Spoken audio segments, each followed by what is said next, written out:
Anthropophagous is one of the most boring movies I've ever seen on the Video Nasties list. It may also just be one of the most boring movies I've ever seen, full stop. Released in 1980, also to be found under the alternate titles of The Grim Reaper, Anthropophagus the Grim Reaper, Anthropophagus the Beast, Man-Eater, The Savage Island, or even Zombie 7.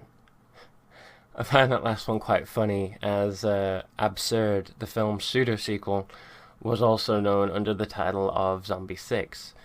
Somehow the supposed sequel to this film was called Zombie 6, and this one Zombie 7. Honestly, I could do a whole video on the zombie series, but I'll just save that confusion for another time. We find ourselves covering another one of Joe D'Amato's movies here, which stars George Eastman with the role of the monster. So, very familiar ground here, as these two were both involved in the creation of Absurd. The two were very close associates with one another, and George would find himself as the leading man in many of Joe D'Amato's movies. Curiously enough, George Eastman was not a fan of this movie when it came out, although apparently he did enjoy working on it, just wasn't happy with the final product. The film was also Joe D'Amato's first venture into legitimate horror cinema, as before this movie was released, he had only done sexploitation horror films, such as additions to the Emmanuelle series, and a film called Erotic Nights of the Living Dead. This being D'Amato's first legit horror film, that might explain the shoddiness of it. Needless to say, I find Absurd to be a much better production of his. I've put off talking about this film for a bit because, my god, it's just so boring. But I can't hold off any longer. I promised myself I'd do a full review. So here it is. Let's find out why Anthropophagus was banned and burned by the British government. The film begins with a couple strolling through a scenic Greek island on what I can only assume is a romantic getaway of some sort. We see the everyday life of the local village as they wander through and make their way to the beach. When you first pop the movie in, you might think you've accidentally stumbled across a foreign copy of the film, as the couple talk to each other in what I think is German. This is the only foreign part of the film, and I can't tell you why, especially seeing as this was filmed in Greece. I'd love to tell you what they're saying to each other, but I couldn't find a copy with subtitles, and as far as I know, there's not a copy out there which exists which dubs over what the German couple are saying. It's here I'd also like to point out the shoddy sound work right off the bat. The soundtrack sounds as if it was recorded through a record player, and the dialogue can sometimes be very low and muffled throughout the film, making it very difficult to pick up what is being said. The woman goes off for a swim as the man listens to his rocking tunes and his Walkman, closing his eyes and relaxing as he becomes oblivious to what's going on around him. The woman spots an abandoned wooden sailboat in the ocean and decides to swim toward it. This gets the dog, which the two brought with them, riled up, as we get a classic underwater Jaws shot of the woman swimming in the water, as she is suddenly pulled down and is brought into a struggle. We don't see what happens to her, as we see just bursts of what looks to be tomato juice being let out into the ocean. The man, still rocking out to his tunes, is completely oblivious as a figure walks along the sands, dripping with the woman's blood from his body. The figure slowly approaches the man with a hatchet and slices his face. I'll give D'Amato credit here where it's due. He makes sure not to show us the monster right off the bat.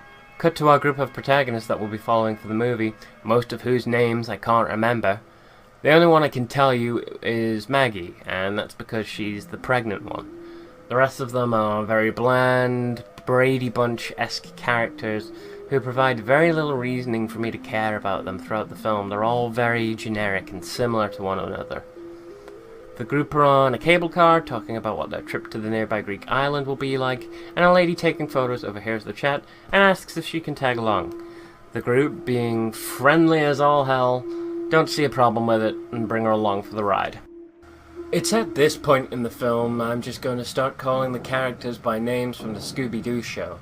As Fred pulls up in his orange Mystery Machine VW to pick up the gang, taking them to the docks where Daphne, the photographer lady, explains that she intended to go to a Greek island, which many deem to be paradise.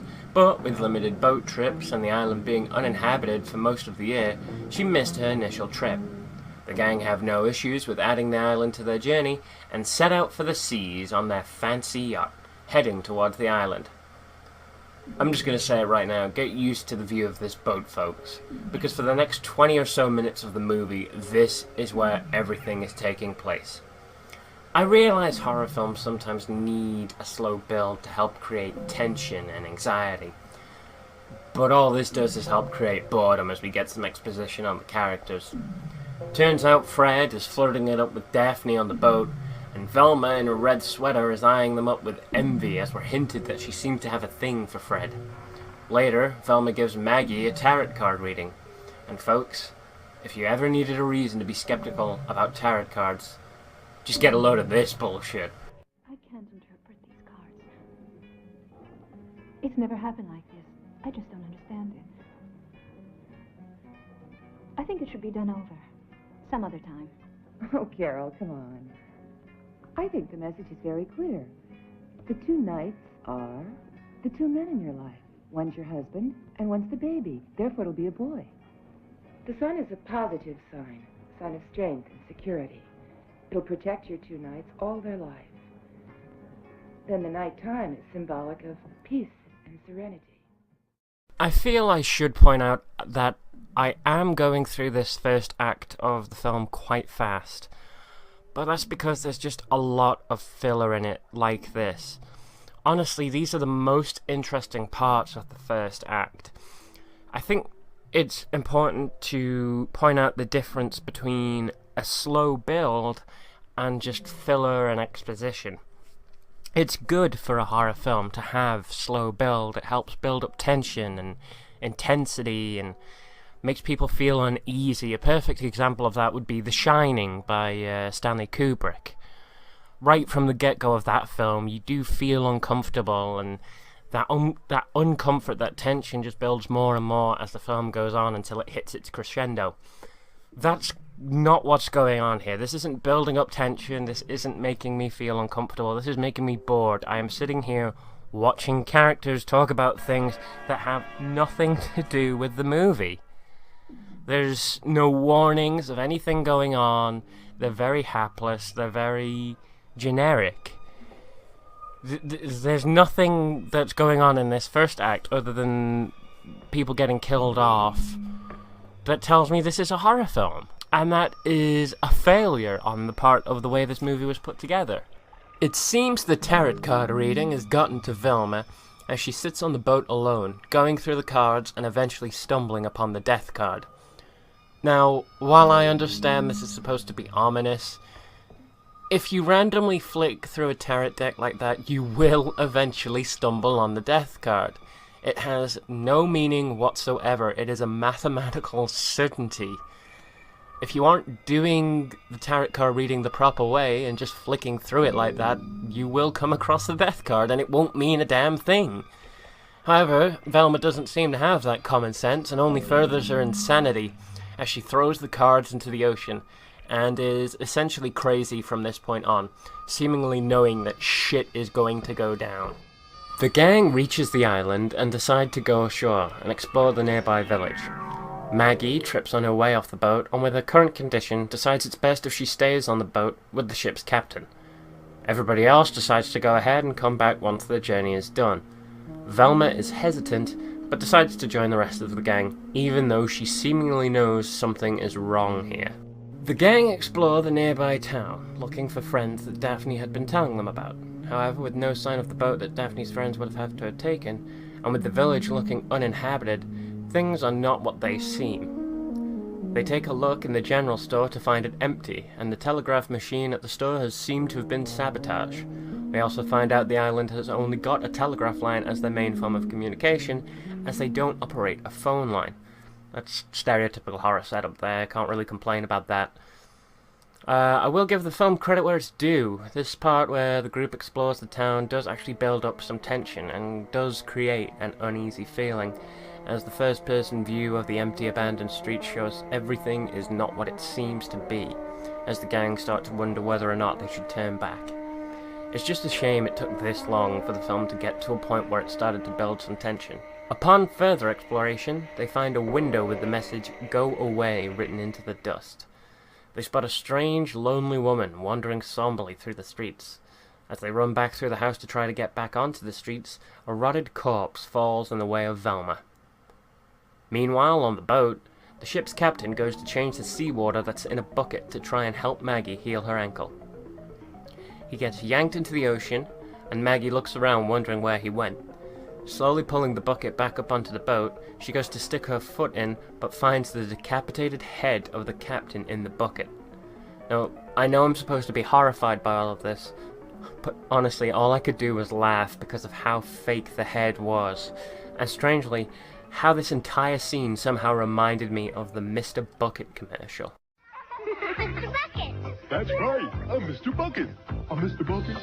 Toss your balls in my top, I'm Mr. Bucket. Out of my mouth I will pop, I'm Mr. Bucket. We're all gonna run, I'm Mr. Bucket. The game's Mr. Bucket. The first to get their balls into Mr. Bucket wins, but look out, because the balls will pop out of his mouth. I'm Mr. Bucket. The balls pop out of my mouth, I'm Mr. Bucket. A ball is what I'm about, I'm Mr. Bucket. We're all gonna run, I'm Mr. Bucket. Mr. Bucket from Milton Bradley.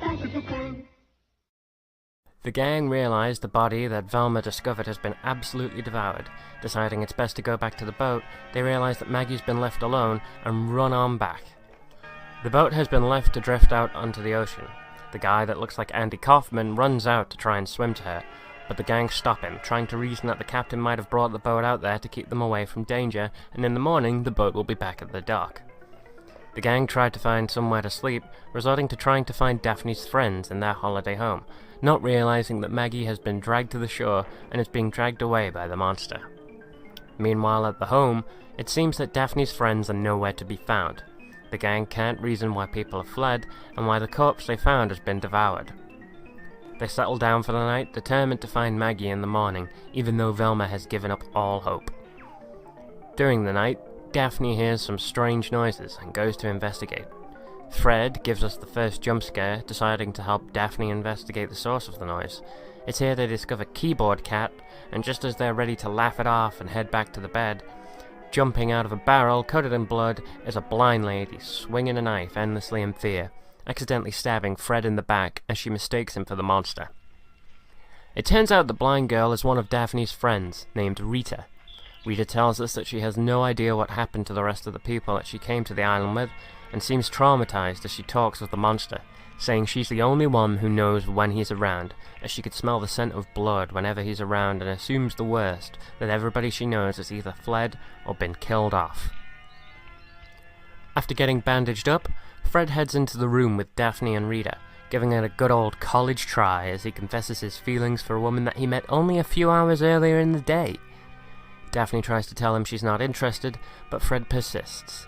This is just as Velma walks in and spots the two, and this tips her absolutely over the edge as she runs away through the woods. Daphne chases after her to try and talk some sense into her, but Velma, becoming a complete and utter bitch, locks Daphne into a cemetery where she runs around lost and confused, eventually hopping over a wall where she runs into the Andy Kaufman twins. Back at the home, Rita jumps awake with a scare as she senses that the monster has entered the home. Arming himself with a hatchet, Fred goes off to find the monster, only to realize he's somehow snuck past him and entered the room with the blind girl. Running back, he tries to confront the monster, and we get a first proper look at the mad cannibal, as he lunges at Fred and bites a big chunk of flesh out of his neck. Honestly, the makeup effects aren't that bad. I'm not sure whether or not he's supposed to be a zombie, but again, I'll give credit where it's due. He looks absolutely disgusting, which is what they were going for, and the blood effects aren't too bad for Fred's death either. The gang return to find Rita hyperventilating, Fred dead, and no sign of the monster in the room. It seems that morning has hit as they wander through the nearby woods, I'm assuming to look for Maggie and Velma. It's here they come across an old villa. Daphne somehow knows that this villa used to belong to a man named Klaus, who got shipwrecked with his wife and child a few years back, and that the only surviving member of the family was Klaus's sister. We see the lonesome woman from earlier who had been wandering the streets, watching as the group approach the villa. She has a ball of rope in her hands, and we also see Velma sleeping in the corner of the room. We get a close-up shot of the woman tying a rope to the stairwell banister as the gang enters the villa, and she throws herself off the stairwell, hanging herself in front of the group. They untie her, but it's too late as the woman had already killed herself. The group find Velma, who seems to know that Fred is dead. She reveals the woman had taken care of her and asked Velma to pardon her the previous night, although she wasn't sure why. The Kaufman twins peek through the window to find the boat has drifted closer to the shore and run through the woods to get back to it. Daphne and Velma discover family photos in the villa, guessing that these were the people that got lost in the shipwreck, and that the woman who hung herself was the sister. They also find a burnt-up notebook which describes the events of the monster slowly killing off tourists and villagers, and how the sister had hidden away all the bodies that she could find inside the villa. Meanwhile, back in the woods, Andy Kaufman finds one of Maggie's shoes. Realizing she's no longer on the boat, he continues his search for her. Along his journey, he finds a set of ancient ruins and a long tunnel of catacombs beneath them. As he ventures through them, abandoning the other Kaufman twin along the way, we see multiple sets of old bones of what we can assume were victims of the mad cannibal, some of which were still yet to be fully devoured, left for the rats to feed off whatever scraps they could find. It's here where we finally find Maggie, who for now, luckily seems to be untouched and relatively unharmed from her encounter with the beast. Back in the house, the girls look around the villa some more. Daphne discovers a secret room by throwing a candlestick through a window. How she knew how to do this, I have no idea. She finds an old dusty room filled with white sheets covering the secrets that the woman wanted to bury away so badly. It turns out that under these sheets are more bodies of the monster's victims. She also discovers a picture of Klaus standing proudly beside one of his boats. We go back to the catacombs to see the beast slowly wandering towards Kaufman and Maggie. Kaufman begs the beast to back away as Maggie is pregnant with their baby, hoping to reason with whatever humanity the beast may have left. This ends up triggering a flashback where we finally get some origins of the beast's existence. It turns out the beast was Klaus, who, while drifting away on their raft after becoming shipwrecked with his wife and son, became so starved for food that he pulled out a knife to cut their son, who I think we're supposed to presume is dead, or is at least good as dead, into food. The wife, not wanting to resort to cannibalism of her own son, tries to fight Klaus off and accidentally gets stabbed. And while I realise this moment is supposed to be heartbreaking and make me sympathetic, well, I think it's better just to show you what they did here.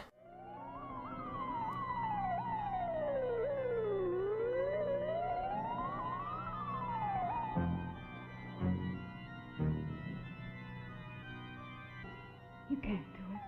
He's our son. He's dead, Martha. He's dead. He's meat now. We'll survive through him. I won't let you touch him. He's our son.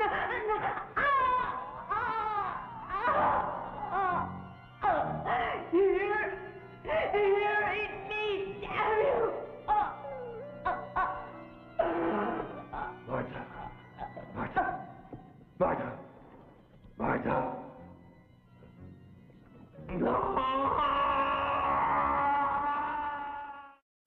That's Revenge of the Sith levels of hilarity there, folks. That's a Darth Vader no levels of hilarity. This is a moment where this man is supposed to realize what he's just done. He contemplated, then pursued the idea of eating his own son, and in arguing with his wife, accidentally stabbed her, which drives him to insanity. An over-the-top no is the last thing this man should be doing.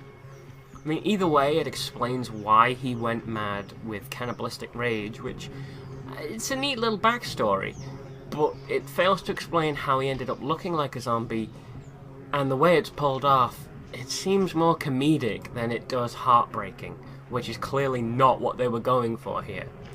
We then come to the part of the film that clearly caused this whole controversy and got it banned. I mean, the violence that we've seen before, you could argue, can be a little gruesome for your average viewer, and especially for a child. This is something that a parent shouldn't allow them to see. This parental guidance, clearly. Wait until your kid is a certain age if you ever wanted to show them a film like this. Why you would, I don't know. But if you did, going by that logic, wait a while. But due to the effects of the film, you can tell this is all just movie magic going on at work. There's nothing going on in this film that suggests that what you're watching is real. And trust me, there are films on the Nasties list that try and make the viewer think that what they're watching is real. This is not one of those movies. This is just a standard horror film where you know everything going on is fake. So, after stabbing Maggie's husband, the beast turns his attention to Maggie, slowly strangles her to death, which I admit, that's gruesome. The shot lingers on and shows the full strangulation. He reaches his hand somehow, some way, inside her womb, pulls out the fetus of her unborn son, and eats it. Now, I'll say it right off the bat. On paper, this sounds disgusting. This sounds like one of the worst things you'll ever watch in a film. When you watch it, though, it sort of just leaves you going, wait, what? Okay, let's put aside all logic and common sense here. Let's forget that unless this man was a trained doctor before going insane, that he would likely have no idea how to do this. Let's put aside that doing that one-handed sounds medically impossible to do. Let's put aside he had absolutely no tools to help him achieve this. Let's operate off of this movie's logic and say that what he did is completely and utterly possible.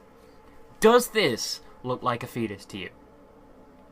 I'm no doctor, but when I think of a fetus, the first thing that comes to mind isn't something that looks like the stomach of some animal. Let's also take into account the length this moment lingers on for. Not counting strangulation, the time it takes for the beast to lift up the supposed fetus, dangle it into his mouth, and take a bite is about 10 seconds. You don't actually see him take a full bite either, by the way. It cuts away before you see anything. This is psychological horror. It shows you the violence and gruesomeness of what he does to the woman, but just before it shows you the follow-up, just before it shows you the absolute worst inhumane part, it cuts away to something else, leaving you to imagine the nasty horrors that are going on. That is a classic horror trick. But when it comes to banning a movie, I'm sorry, I just don't get it. Did the government even watch this film? Was it really just word of mouth that got it banned? Because other than the idea of what's going on here, there's nothing that says to me this movie should have been banned for this, let alone incinerated. This is what this film's remembered for, these 10 seconds. This is why it became popular. This scene. This is what got it banned, and I'm scratching my head. Why? It's not that gruesome. It's not. There were scenes in Absurd that were much worse than this, in terms of violence and gore. This is nothing compared to that. I'm sorry, it's not. Back at the house, Velma goes down to see what Daphne has found. I think she's realized that Klaus is the monster, as she says he's turned into a maniac. As she turns around, however, she finds that Velma's throat has been slit as she made her way to the secret room, and that Klaus is in the home. How he got there from the catacombs, I don't know. He chases Daphne and Rita up to the attic, where they hope to hide away until he gives up on getting to them. That doesn't seem to work, however, as somehow Klaus gets up onto the roof and drags Rita up through the ceiling, scraping the skin away from her face as he takes a bite out of her. Daphne fights back with a pickaxe, managing to hit Klaus in the leg, sending him careening off the ceiling. She heads out into the garden where the final showdown is about to take place, as Klaus had taken refuge in the well and pulls her down for the final fight of the movie. Daphne manages to keep a hold of the rope as Klaus slowly climbs up in an attempt to get at her. I'll admit the last act in this movie, where everything hits a crescendo, has been the most tense part of the film. You really don't know whether this is going to be one of those stereotypical walk in the sun kind of endings, or whether Klaus will actually get his hands on her and devour her. A tug of war takes place between the two as Daphne fights to get away. when all of a sudden the other half of the Kaufman twins, who I now realise looks more like Donny Osmond, strikes Klaus in the guts with a pickaxe. Klaus takes a final bite out of his own intestines as they spill out of his body, showing how insane he's truly become, before finally collapsing in a dead heap on the floor, and the film comes to an end as the two survivors stare at each other, contemplating their endeavour.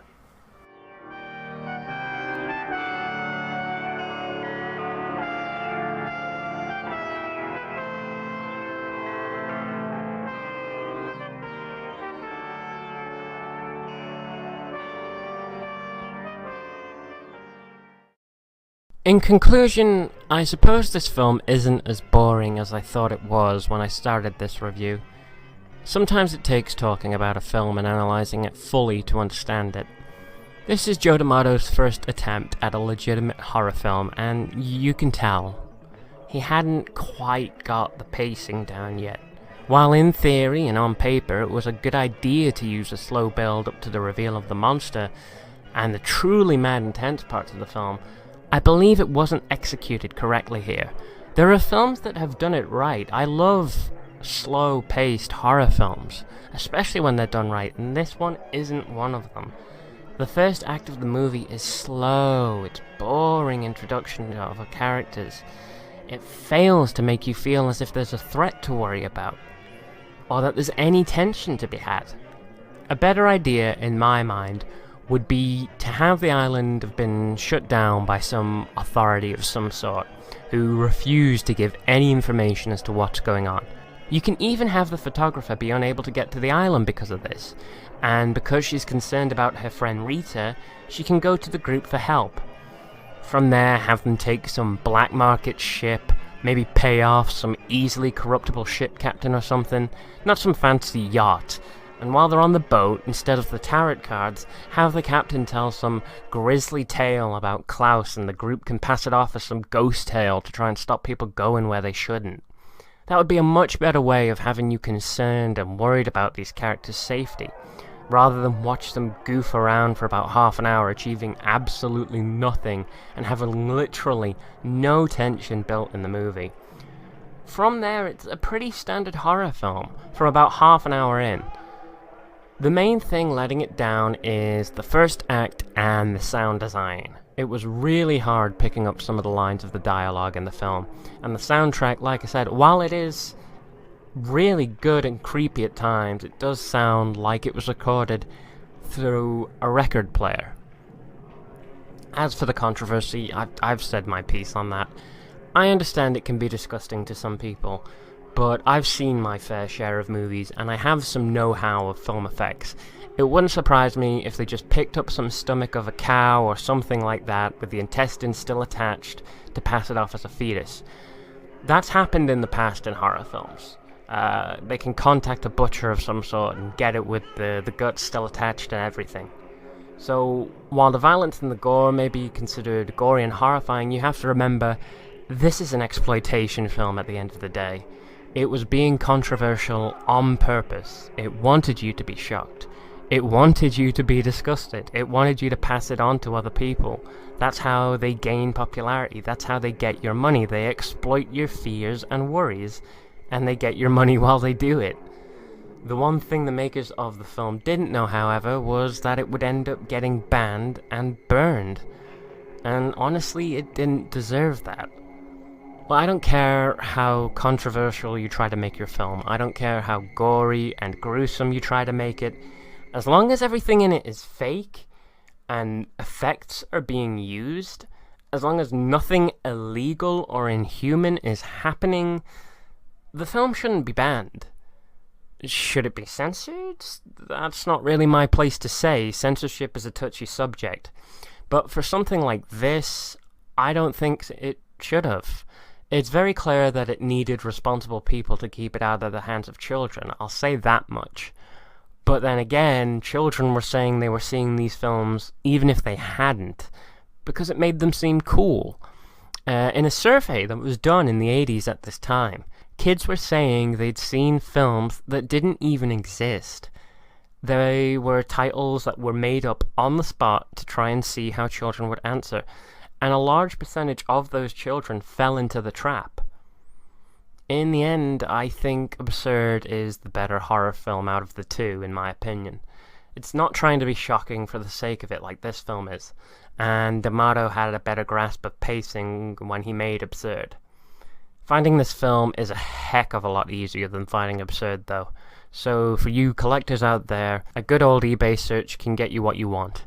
Hell, I was able to get a Blu-ray of this film from HMV. For those of you in America land, HMV is a store that sells films, games, and DVDs. Yeah, that's right. This film. The film that has a scene where a guy eats a fetus was re-released and could be found on Blu-ray. But Absurd, the sequel, which is a lot less controversial, has not yet been re-released. British government is fucking stupid, man. Jesus Christ. Martha! Martha! Martha! No!